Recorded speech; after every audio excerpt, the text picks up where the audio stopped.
Thank you.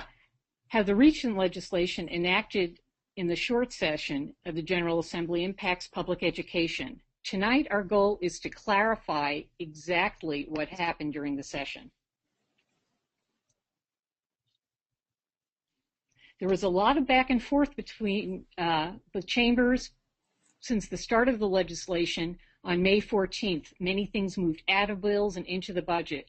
And we believe that the budget lacks the necessary clarity and vision desperately needed by public education. We know the legislature will be back in session in January 2015, and we'll be dealing with many of the same funding issues we'll hear about tonight.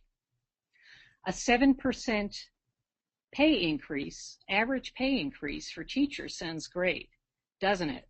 But the devil's in the details. So now let me introduce you to our two presenters.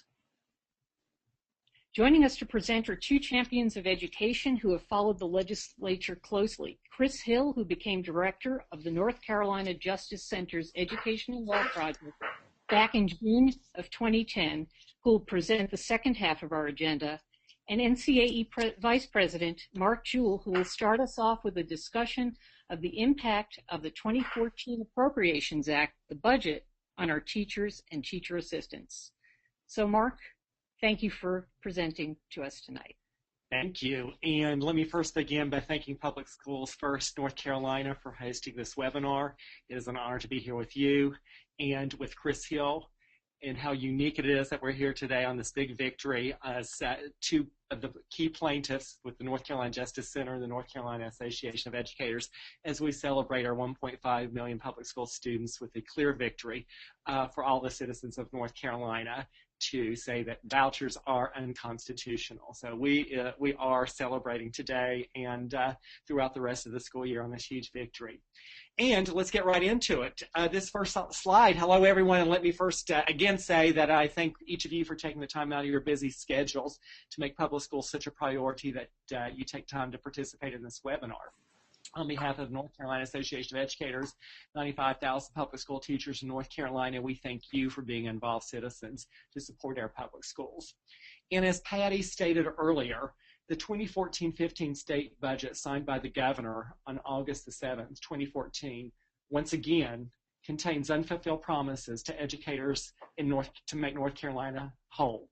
As you can see right here on the slide, we have a grid of the bachelor and master's degree pay scale that was just implemented, and it was done so without educators having to give up something. An extra burden has been placed on the schools to decide what to fund and what positions to cut in this budget.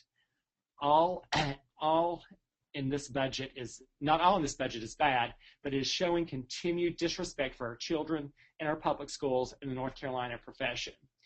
Now, when we talk about the 7% pay increase, it is simply not true that it is a 7% pay increase. The raise will not actually amount to an average 7% due to the fact that longevity will be folded into the salary schedule to help fund it. Teachers will actually lose this earned benefit paid separately in a bonus check, while new teachers will never be able to earn longevity. However, all other public school and state employees will continue to receive longevity as a separate earned benefit.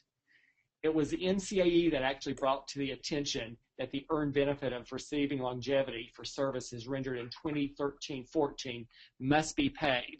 So teachers will actually receive their last individual longevity check this upcoming school year in the month that they were hired. If you look at both salary schedules on this slide and the next, teachers are put into 6 bands. Each band is a 5-year band, and they will only get pay raises on the first year of matriculating up the salary schedule on each band. The salary schedule for beginning teachers on the bachelor schedule is $33,000, and they cap out at $50,000 after 25 years. This is what we consider a regressive salary schedule, given the fact that $33,000 is not nearly adequate enough to entice new teachers to come to the state of North Carolina, and capping our veteran teachers off at $50,000 disrespects their service and experience to the state as a public school teacher. The elimination of pay for masters is also a huge detriment to the state of North Carolina. The eliminating master's pay moving forward continues to disrespect teachers.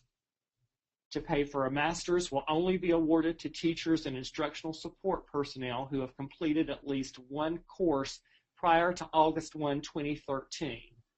And those whose jobs require a master's degree. Moving forward, there will be no compensation for earning a master's degree. So basically, if you haven't taken a class began a class and finished it by August 1st, 2013, teachers will no longer receive that 10% incentive. This, mind you, why every state around us and most throughout the United States offer huge incentives for teachers to receive a master's degree. And in some states, they actually require you to get a master's degree in order for you to keep your teaching license. Okay, if we can go ahead and advance it to the other slide.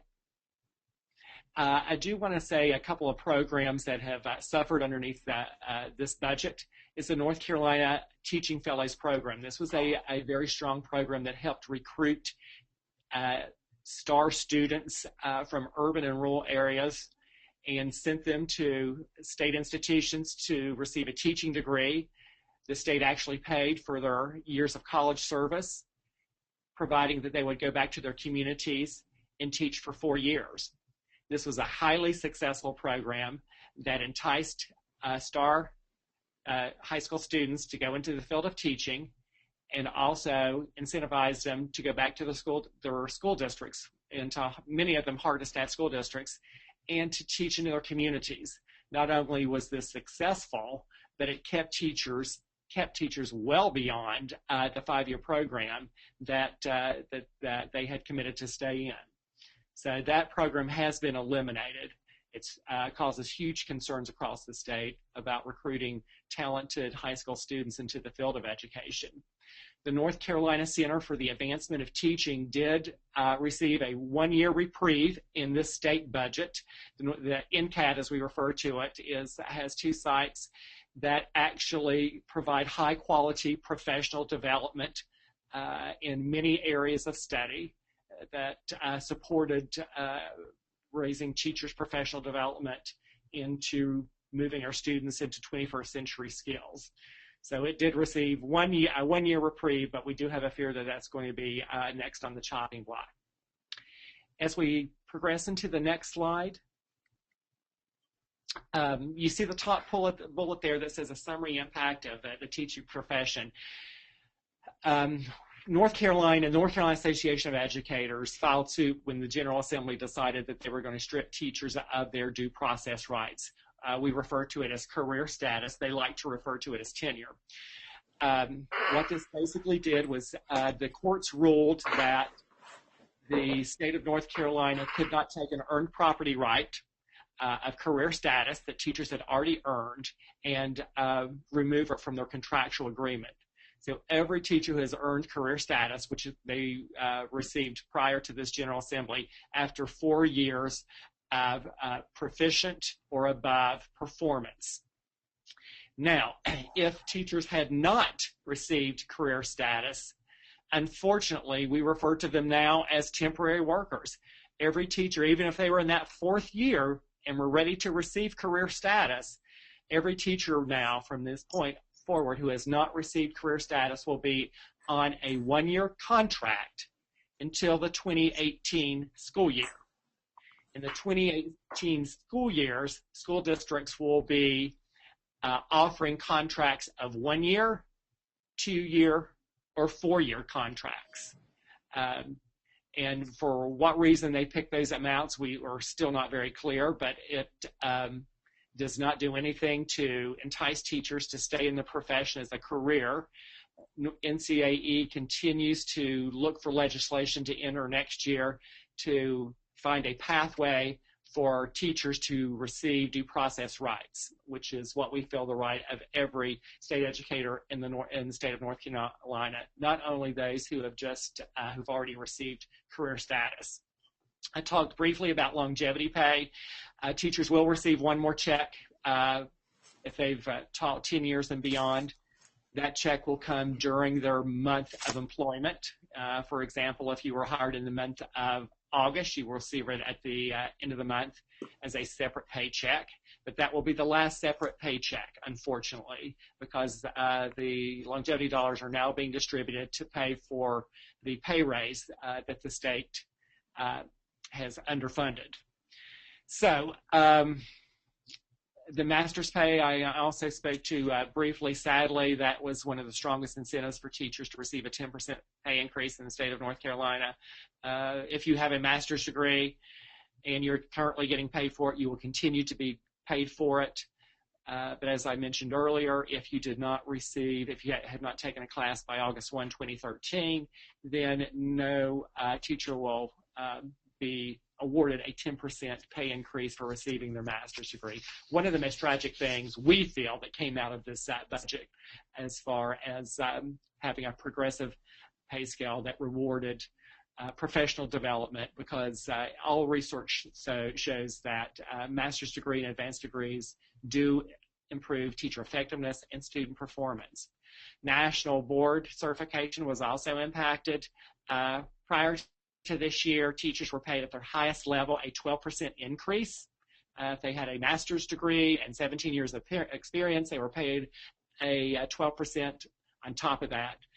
Now the national board certification has been decoupled from their highest pay scale and is now paid on the bachelor degree pay scale, which impacts a percentage that they will be taking home, which we feel de-incentivizes the whole process. North Carolina, as most of you know, has more nationally board certified teachers than any state in the country and has put high value on that certification process. Merit pay will continue to be put forth, we feel, in the next session in something that's going to be called career pathways. This is where school districts from across the state will be able to apply and set forth proposals for teachers to receive additional dollars based on everything from students' test scores to high-need subject areas to high-need schools. We don't know what those proposals will look like, but our NCA's major concern with career pathways is that every teacher in the state of North Carolina will not be eligible. It will only be a select few that will be allowed to participate and selected to go through these career pathways. And we are firmly against using any type of test data as a means of funding rewarding teachers for any type of merit compensation. Research after research has shown that does not improve teacher effectiveness or student performance. Teacher assistants have also been greatly impacted in this K-12 budget. The 2014 budget continues to devalue teacher assistants as vital links to student success in the classroom. Once again, it does not protect teacher assistants when cuts to funding undermine their impact on student growth and achievement in the classrooms. Cuts in funding this year could eliminate nearly 3,300 positions, in addition to the 3,850 positions that were eliminated last year. This year, $65 million from the teacher assistant allotment will be shifted to fund teacher allotment. An additional $24 million from non-reoccurring lottery funds will be allotted to fund teacher assistants. This funding could be eliminated in the future if lottery revenues decline. And we'll advance to the next screen there. Is that what? I think we are open and ready for questions. I've given you a lot of information there, so I'll be glad to. Someone has asked whether you could repeat the total number of teachers lost over these past 2 years. Okay, that's a very good question. Last year, the General Assembly eliminated 9,000 positions. Around 6 of those were teaching positions. And mind you, this was a time when North Carolina student population increased last year by 17,000 students, and we're anticipating another 17,000 this school year. So again, this is going to increase. This is calling for a larger class size, less resources, less textbook money, less supply money. And also, someone is wondering if you could just simply explain the longevity pay and how that works. Longevity pay is done in bands of 5 years. It is paid after teachers have received 10 years of state service to teaching in North Carolina. The bands start about in 5-year bands from 10 to 15 years. It's an average of 1.2% increase based on their yearly salary. After 15 to 20, from 15 to 20 years, it goes up to around a 2.2% increase. From 15 to 20, it goes up to about a 3.2% increase. And after 25 years of service, teachers in North Carolina receive an average of around 4.5% increase on their salary, on their state salary base. They will get one last check for the service that they served last year. For example, I finished my 17th year in the state of North Carolina, so I was in that band of 15 to 20 years. So my average longevity supplement was around 2.2%. I received my last longevity check in July because that was the month that I was hired, and that will be the last time I will receive that separate check. From now on, and including this year, those dollars will be rolled into everyone's monthly salary. Wow. Yeah. So that means a teacher even coming from the state of, I always say Michigan. We have a lot of teachers coming from Michigan. From the state of Michigan who has 17 years of experience is going to come in and will be paid at that salary step and also benefit from those longevity dollars that the rest of us have earned. So this is why we say it really disrespects the work of the teachers who have invested those years in North Carolina, and it's definitely an equity issue. I think there's a follow-up question here. Can you explain about tenure and how it goes? I'm not sure I understand what the questioner is asking, but I think is it about tenure, career status, tenure? Well, no, it's the number 10 and then year. I'm going to let her write a follow-up or clarification question. And while we're waiting, I had another question. I'm concerned about the 1-year contracts. How can Teach for America teachers get 2 years and our certified teachers only get 1 year? That's a very good question, a very huge inequity issue that Teach for America teachers will be coming in and offer 2-year contracts when many of their teachers have been teaching 4 years and were just ready to get career status. But because they had not actually been granted that continuing contract yet, they were not grandfathered in on the lawsuit. And we feel like it's an injustice to those teachers, and it's a huge issue when you're trying to recruit teachers. It simply tells teachers that they have some simple protections by being very uniquely vulnerable employees in the state by working with the politics of school boards and school districts. So it is an injustice to our beginning teachers, and we are going to continue to put forth legislation to the General Assembly, next session that gives beginning teachers a pathway for career status. It will be a tough fight with the current majority, I will tell you that right now, because they were very determined to take away due process rights, not only for beginning teachers, but for every teacher in North Carolina. I have that follow-up. Yes, she actually did mean, it must have been an autocorrect. She did mean tenure, not tenure. I always say yes, and it's really not tenure. A lot of the media likes to call it tenure, and actually is what we refer to as due process rights. It actually was a concept that actually started in the 1920s in the United States by some progressives and university professors. They knew that in America we didn't pay our teachers very well even in the 1920s, so they looked at a model in Germany who also had the same issues of recruiting teachers and who didn't pay as well as they should have with a tax-funded institution. So they looked at giving protections, some simple protections, the right to request a hearing should they feel like they're capriciously or arbitrarily dismissed. And this is where the process of the law of due process came in for teachers. In the state of North Carolina, and it varies from state to state, but you have to go through a very rigorous process to get due process rights. It took North Carolina teachers, they had to complete 4 years of highly effective service in order to be granted due process rights. It is not a job for life. Teachers are evaluated numerous times throughout the year. We have a very highly effective teacher evaluation instrument, whether you're 5 years or 15 years of service in North Carolina.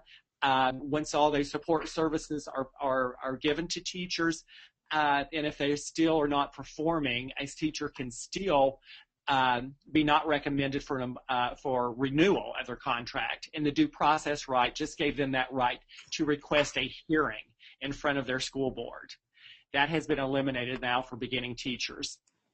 For all teachers being hired in North Carolina now, actually. Only teachers who have it now were the only ones who ever have it now going forward. Mark, I have one comment from one of our listeners and a couple more questions, if we have time. Sure. Someone here says, I feel as if they cheat the teachers out of money. You guys are our keys to success. So a comment of appreciation. Absolutely. Our heart is full. Thank you. And then how can local school boards work locally to improve contracts? I think that's an excellent choice. This is an avenue that we're trying to work with our school districts. It actually came up to the plate during the 25% contracts that the General Assembly was trying to offer for teachers to sell their career status earlier in the year. School boards have stepped up to the plate, and they know that offering due process is a recruitment tool, and they support teachers having that right. So we're encouraging our local education affiliates, our local NCAE affiliates to work with their superintendents and HRs to develop policy, to have a pathway for all teachers to get protections of due process rights. That's a very possible way and good collaboration with getting parents and community members involved as well, because certainly the community members and parents that we have talked to want their teachers to be taken out of the political fray of hiring, of being, the possibility of not being renewed from year to year, and to have some comfort of job reassurance. So we do encourage parents to get involved. We do it to contact school board members and to local NCAE affiliates to bring these ideas up with their superintendents. The superintendents are very accommodating when working with NCAE on issues such as career status. A somewhat related question, is there anything we could do to get the General Assembly to recognize that the way they're treating the teachers is horrible, like writing letters, protesting, other ideas? I agree. Continue to write and email, particularly the ones that are the ones that represent you. Let them know, and let them know that there is an election coming up, and if they're up there not voting for public education, then we're going to find people and policymakers who do support our 1.5 million students in North Carolina and will invest. And this is, the bigger part of the issue that I really didn't touch on, Carrie, is that the state of North Carolina pretty much defunded North Carolina public schools with their new tax code that they passed last year by giving tax breaks to millionaires and corporations, which not only broke the state of North Carolina, but we are currently in a $700 million hole. So even the funding we see for this budget is unsustainable. Many tax experts are saying that there will be no money to continue these types of raises that is as poor as they were for next year. We know that strong schools must have a strong tax breaks. Strong schools must have a strong tax base and must invest. And this current tax code here is going to shortchange North Carolina about $5 billion over the next 5 years. And that's unjust. Well, if you have time, there's one question of clarification. I think, why is it that teachers with master's degrees are able to continue to get paid over others or more than others? I think that they knew that was going to be such a huge fight that from what the majority of the General Assembly was telling us, they had no idea that taking master pay away was going to be such a hot issue. And then teachers started contacting them. So they decided to grandfather those in. But the unjust thing is that the new teachers coming in will never be able to receive that compensation. We are going to clearly fight that in the next session of the General Assembly. Okay. Well, thank you so much, Mark. That was really illuminating. If we have other questions, Carrie, we can hold them to the end, because we have Chris Hill here, who's going to talk to us about other items that are of great importance to public education that either were in the budget or in other bits of legislation. And so let me turn it over to Chris. Thank you, Patty. Thank you, Public Schools First. And it's great to be here with Mark and CAE. I just want to tell you that the North Carolina Justice Center is a leading policy and legal advocacy organization for low-income North Carolina families and communities.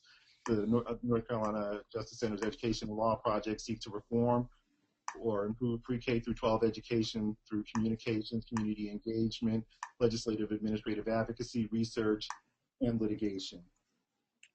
I'd like to start by saying that we often hear that we have to make tough choices in a budget, and so whether to give teachers raises or how to fund Medicaid, the truth is all that's necessary is to raise revenue and have the will to do it. I'm going to start talking about provisions in the money report, and just to demystify it for a second, if you go to ncleg.net, you'll see a document called the Joint Conference Committee Report on the Continuation, Expansion, and Capital Budgets. That's what we call the money report. Special provisions are the things that are in Senate Bill 44. Well, it says pre-K at the top. I want to start with child care subsidy eligibility changes because it affects 0 to 5. The eligibility changes for child care subsidies change from 75% of the state median income, which is $42,201 for a family of 3, to 200% of the federal poverty level, which is $39,060 for a family of 3 for children aged 0 to 5 and children with special needs. Children who are ages 6 to 12 are eligible at 133% of federal poverty level, which is $25,975 for a family of 3. This means that 12,000 children will not be on the list for child care subsidies, which is going to be a hardship for low-income families. In pre-K, we're using TANF funds to fund it, and that'll be a non-recurring money, which means that it's not going to be up for next year. It's important to adequately fund pre-K using money that we know is going to be sure and steady over the years. Research shows that early childhood education programs help third grade reading scores. Children who are in Smart Start, children who live in jurisdictions with Smart Start and Ward 4, now NC Pre-K, so their third grade, end of grade reading scores go up, even if they did not participate in the program. So the rising tide lifted all boats. Another change in the money report is that the class size in kindergarten, first grade will be reduced by 1. So there'll be 18 students per class in kindergarten. And well, we have more students enrolling in schools. It's important that the schools are adequately staffed. The reduction in class size doesn't address the changes in previous years, which have led to overcrowded classrooms. We've also seen a change in how we fund schools through the average daily membership, ADM, where what used to happen was that the state would fund school districts for prospective students, meaning they would assume growth, and this year they're going to, in this budget, they're going to pay that money back later, meaning that the schools are going to be underfunded for the year coming, and then hopefully we'll get the money later, and which means it's harder for superintendents and principals to know how much money they need for the upcoming school year. At-risk student services were also cut by $9 million, and that money was used for students who are likely to drop out. It could have provided money for alcohol and drug prevention programs, preschool screenings, and special alternative instructional programs. We've also decreased textbooks we have actually raised the textbook funding $905,000. However, with so many cuts over the years, there'll be less than $20 spent per child for books, even though an actual textbook costs $35 to $85, and clearly students need more than one book per school year. And I also want to bring up the cut. There's a 10% cut to the budget of the Department of Public Instruction. And when you have so many laws being created, which require the state board, which is the constitutional authority over schools, and the Department of Public Instruction helps them carry that out, a 10% cut is major. And it also means jobs that are going to be lost. You see there that the Opportunity Scholarship Grant clarification section of the budget has been cut because we won the lawsuit today. But there is still some issues with virtual charter schools. There is a provision in the budget that requires that the State Board of Education allow for 2 virtual charter schools to open beginning in the 2015-2016 school year, continuing through 2018 and 2019. And it's supposed to be a pilot program. Virtual charter schools have terrible track records. Proficiency scores in core subjects are low when compared to brick and mortar traditional public schools. In Minnesota, math proficiency scores were a little over 2.5 times worse than face-to-face schools. States have reported low graduation rates and higher dropout rates for online charter schools. Graduation rates are much lower for African American and economically disadvantaged students. And there's also a danger of fraud. It's hard to tell who's really sitting in front of the computer doing the work. And practically speaking, it's unlikely that a student who is at risk is going to do better in front of a computer screen rather than at a classroom with supportive adults at the school and as well as home. One of the big issues is the Read to Achieve Act, which is in the Excellent Public Schools Act legislation. This was the legislation that ended social promotion in the 3rd grade, meaning that if the 3rd grader could not show reading proficiency at the end of the 3rd grade, they would be retained. There were exemptions to that, including limited English proficient students and students with IEPs, but one of the more confusing exemptions was the student portfolio. The portfolio is supposed to be independent student work, and if a student can show 70% proficiency on that portfolio, they will not be retained. Rather than being a body of work over time, it became a bunch of mini quizzes, which led to over-testing. Students had to read whole passages, take a quiz on what they read, prove mastery of the reading standards on 3 examples of work for each benchmark. Now, it's not in the law, but there are 12 benchmarks that exist. So students would have to take, in order to show mastery on 3 reading standards for 12 benchmarks, at least 36 mini tests to pass. The portfolio section changed in House Bill 230. So the portfolio will begin at the beginning of the year, and a student can show mastery of 2 standards on 1 piece of work. House Bill 230 also revised the section in Read to Achieve about summer reading camps. If a student could not show proficiency reading on the end of grades test, they had an option to go to what is now called a reading camp. They used to be had to be 6 to 8 weeks long for 4 or 5 days a week for at least 3 hours a day. The law now says there must be 72 hours of instruction over no less than 3 weeks. This is important because school districts needed time and money to run the camps and was unsure if they were going to have that time and money when the act was enacted, and also really until late in the school year. Students who do not fail or are not failing but want to participate in reading camps have to pay $825 to participate. Another section of House Bill 230, which is important, is the A through F grading for schools. Schools are going to be graded on a 10-point system, meaning 90 is an A, 80 is a B, and so on. For the 2013-2014 school year, schools will be graded where 85 is an A, 70 a B, 55 a C, 40 a D, and less than 40 will be an F. And this is important because we're in a transition year and there's a lot going on around the public schools, and they shouldn't be saddled with poor grades based mostly on test scores rather than academic growth, which is something Mark alluded to. His teachers will be also judged by test scores rather than academic growth.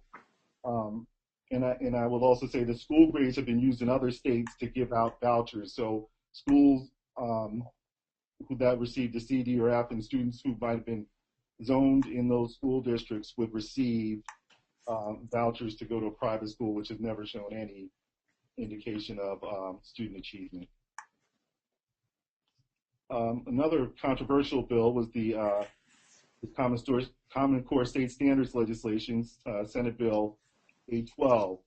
This was completely about political ideology. However, I should say that North Carolina started to place Common Core standards in 2010 when they signed up, along with 40 plus other states.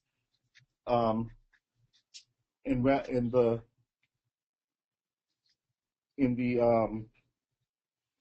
the bill, it appears that Common Core would have been repealed, but what actually happened was that an 11-member academic standards review commission was created to analyze, assess, and recommend changes to the State Board of Education. And the committee, which is supposed to meet no later than September 1st, will be allowed to consider Common Core state standards. The House bill, which was close to the Senate bill, explicitly stated that the commission would not be able to consider Common Core. Although this law does say that they can consider Common Core, and what might happen is what's happened in other states that also had people who thought this was about the federal government takeover of education, is that they got rid of some of Common Core but left a lot of it in there. Both educators who've been using and trained on the Common Core and business leaders appreciated the academic rigor of Common Core and supported the standards. It's important to say that Common Core is only a set of standards and not curriculum. Now there was some charter school legislation passed this year, Senate Bill 793, which modified what some of the charter schools can do. During the debate for this bill, a section was added that would have prevented charter schools from discriminating against anyone who was protected by the U.S. Constitution, including lesbian, gay, bisexual, and transgender students. That section was replaced to include anti-discriminatory language, but it excluded LGBT students.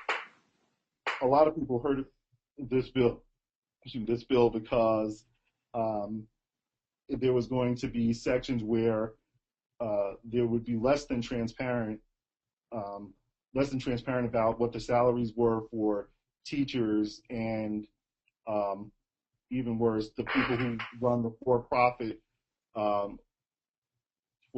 arms of the charter management organizations or educational management organizations behind the nonprofit boards that run charter schools in North Carolina.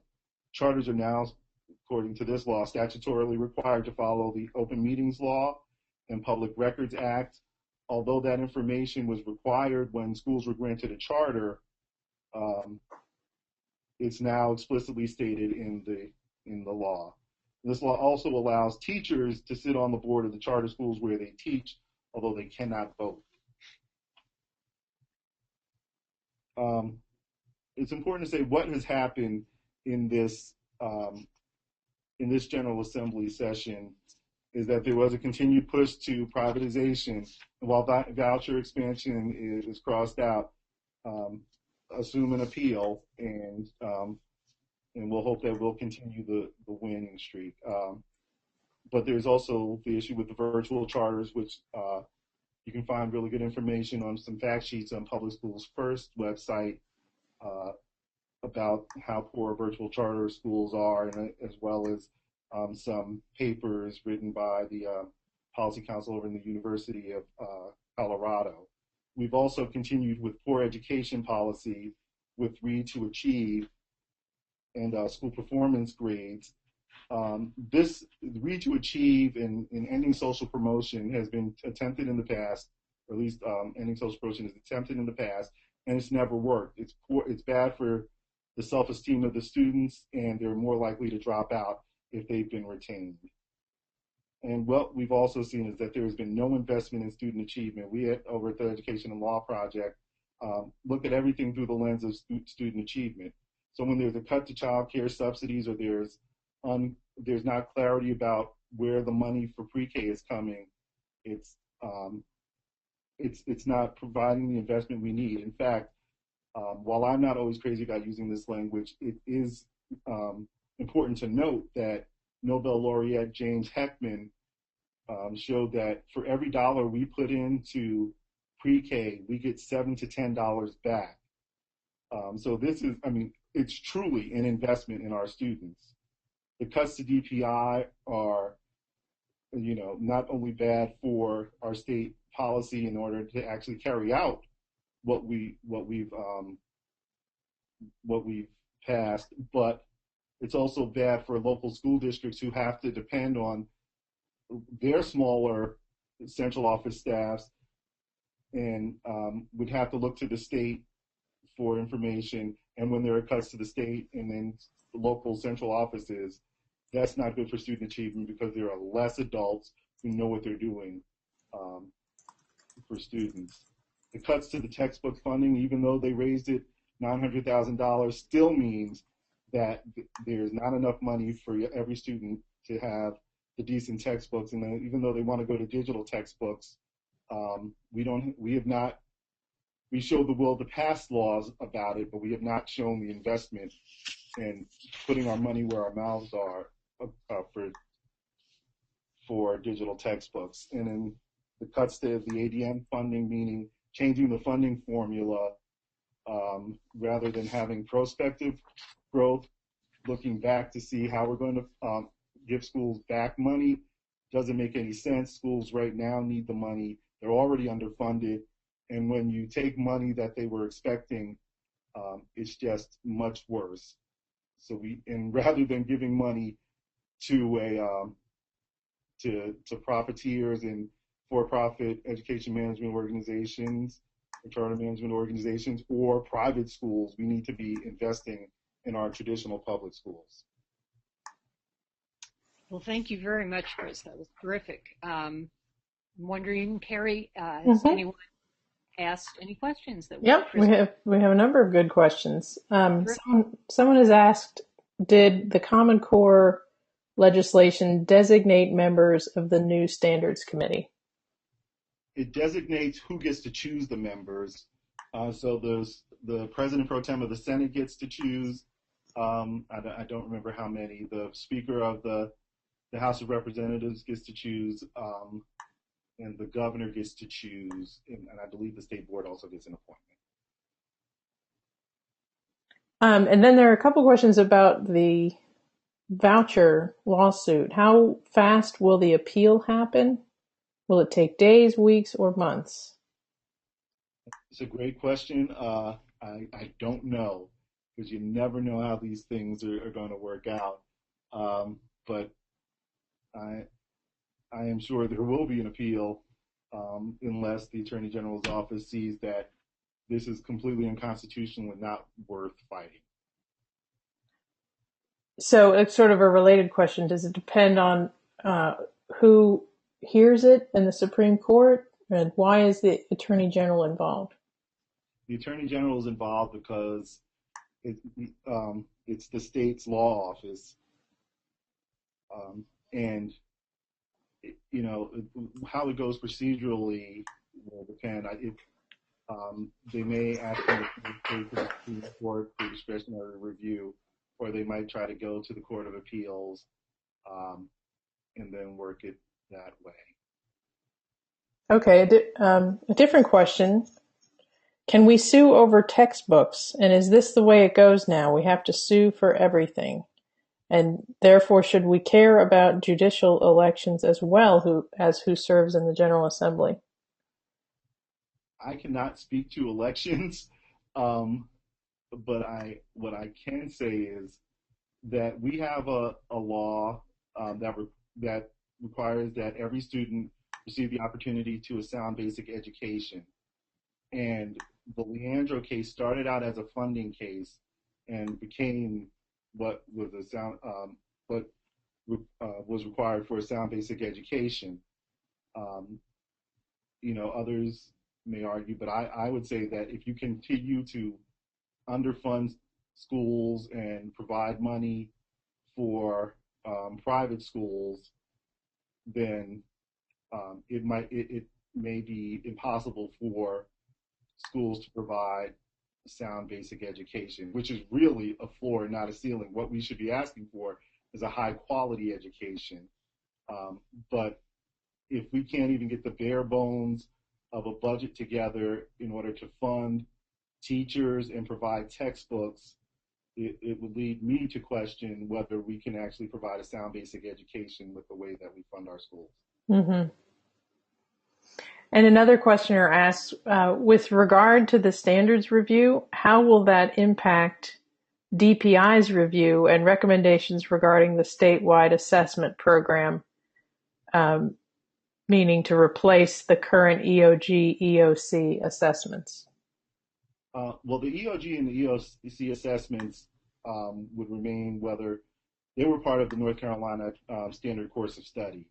So those would exist even if Common Core never came back. But right now, what we have. So teachers are likely to continue with the Common Core because those are the standards we have. And here's kind of a big picture question. What are you most worried about for next year, and what should we work most on now? That's a great question. I will answer it by saying, it's hard to do anything without adequate and equitable funding. It's important that we get adequate and equitable funding. So schools across the state should be able to provide the same quality of education for all students, and not just a sound basic education. But like I said, we need to be aiming for a high quality education. So I always look at the money, and as policy wise, I would continue to look to see if they're going to drain funding from traditional public schools in order to fund a privatization effort, and continue to look at our students as assets rather than people who we want to be independent and creative thinkers and lead us into the next years. Thank you. So someone is asking if you could explain how the long session works and when the new 2-year budget is set. The General Assembly meets beginning in the odd number year, January of the odd number year, and the long session is usually 6 months long. It can go from January to June or July, but it can go longer.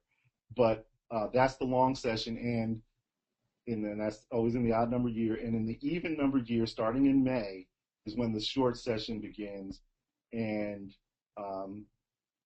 it's supposed to only take 6 or so weeks, but can take longer. In the short session, theoretically, they're only supposed to look at items that have an effect on the budget. So in the long session, the General Assembly works on that biennial or 2-year budget, and that's where they invest a great deal of their time. And so they lay out a budget for a 2-year period, and then in the second year of that budget, which coincides with the short session, that's when, as Chris said, those revisions can be made to the budget. And that's just, we just went through the not so short session in 2014. And in fact, it's already been announced by the legislature that they will reconvene for the long session on Wednesday, January 14th, 2015. So mark your calendars. I should also say that before either chamber, and they switch off who's going to write the initial budget, they wait for the governor to write his budget, and then which is the continuation budget, and then they work on their budget. Okay. Thank you. What do you think the effects of the cuts to DPI will be? It remains to be seen. There was actually one of the chambers wanted to have a larger cut, but 10% of funding for the agency that deals with all state education policy is a lot, and I think that we'll see the effects on how we carry out the policies that we passed. And I think it's going to greatly also impact the support that our central offices, our human resources, our professional development departments. A greater workload is going to be placed on those already strapped school districts. So it's DPI has consistently served as a support service for local school boards and school districts, and for teachers out there. Okay. So, is there time for any more? Sure. Why don't we take one more question, Carrie, and then I will wrap it up. And if people want to stay later and there are a few more questions, we can do that. Well, there was someone who wanted us to repeat both grading scales, and I was just going to take the opportunity to remind everyone that the session's being recorded. But if you could quickly give the answer to that, that would be helpful. The A through F grading system this year will be 85 points is an A, 70 is a B, 55 would be a C, 40 would be a D, and less than 40 would be an F. After this, they'll go back to the 10-point scale where 90 is an A, 80 is a B, 70 is C, and so on. Okay. Thank you. All right. Well, let me take a few minutes to make a couple of comments.